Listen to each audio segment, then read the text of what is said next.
ආයුබෝවන් මම ඉෂානේ මම ශ්‍රී ලංකාවෙන් නුවර මම දැන් ඉන්නේ බහරේන් වල මම බහරේන් වලට ආවේ කුරුණෑගල මාතා විදේශ රැකියා ආයතනයෙන්. ඇත්තටම කියනවා නම් ගොඩාක් හොඳ තැනක්. තමන්ගේම කෙනෙක්ගේ මාර්ගෙන් ආවා වගේ තැනක්. හොයලා බලනවා හැමදේම. ඒ වගේම තමයි මට මේ හම්බෙච්ච ගෙදර ගොඩක් හොඳයි.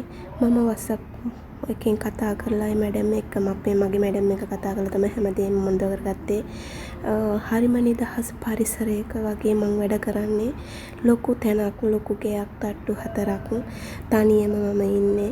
ඒ වුණාට හරිම නිදහස්. මට ඕන විදිහට මම කල්පනාකරන කරනගෙන තමයි මම වැඩ කරන්නේ. thank you මාතා ඒජන්සිය මට හැම අතින්ම උදව් කරාට. ඒ වගේම තමයි මම තව දෙයක් කියන්න ඕනේ. අපේ මෙහි බහරේන් වල ඔෆිස් එක ගැන ඇත්තටම ගොඩක් හොඳයි. හොඳට සැලකුවා. හරිම ආදරෙන් බලාගත්තා. දවස් 4ක් මම හිටියා මගේ මෙඩිකල් එක මොනවත් ෆිනිෂ් කරගන්න.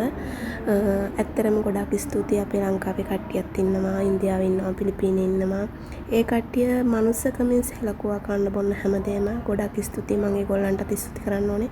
ඒ වගේ තමයි ගොඩක් ස්තුතියි මාතා ඒජන්සිය, චමරි මිස්, අමාලි මිස් ඔය දෙන්නටත් ගොඩක් ස්තුතියි. thank you